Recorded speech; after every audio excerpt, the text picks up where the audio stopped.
আসসালামু আলাইকুম। আমি লাবণী কিচেন ভিডিওতে সবাইকে স্বাগতম। আশা করি আল্লাহর রহমতে সবাই সুস্থ ও ভালো আছেন। আজকে আপনাদের সাথে শেয়ার করব ছোলা ভুনা রেসিপি। তাহলে চলেন শুরু করা যাক। প্রথমে আমি ছোলাগুলো রাতে ভিজিয়ে রেখেছিলাম। দেখেন ভিজানোর পরে ছোলাগুলো আমার খুব ভালোভাবে ফুলে গেছে। এরপর আমি একটা প্রেসার কুকারে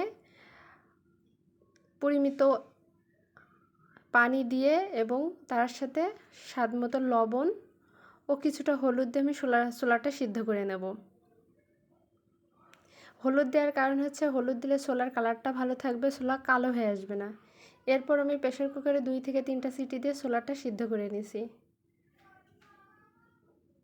এরপর আমি কড়াইতে তেল দিয়ে দিয়েছি। তেলটা গরম হয়ে আসলে আমি এখানে পেঁয়াজ কুচি দিয়ে দেব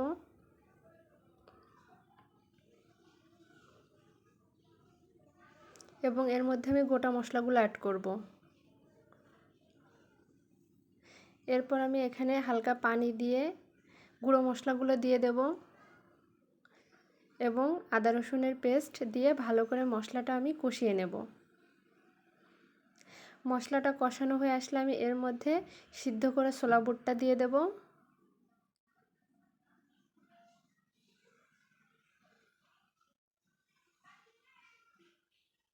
দেখেন আমার ছোলার কালারটা কিন্তু একদমই কালো হয়নি। আমি মশলার সাথে ভালো করে নেড়েচেড়ে এখানে ছোলাটা কষানো পানি দিয়ে নেব। ছোলাটা আমি কষিয়ে নেব।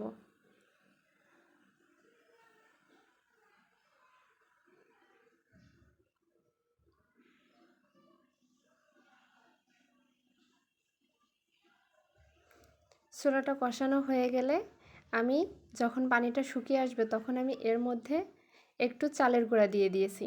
চালের গুঁড়া দেওয়ার কারণে দেখেন ছোলার কালারটা এবং গ্রেভিটা কত সুন্দর এসেছে। একটা গ্রেভি ভাব হয়েছে ছোলার মধ্যে। এরপর আমি ধনিয়া পাতা কুচি দিয়ে খুব ভালো করে মিক্সড করে নেব।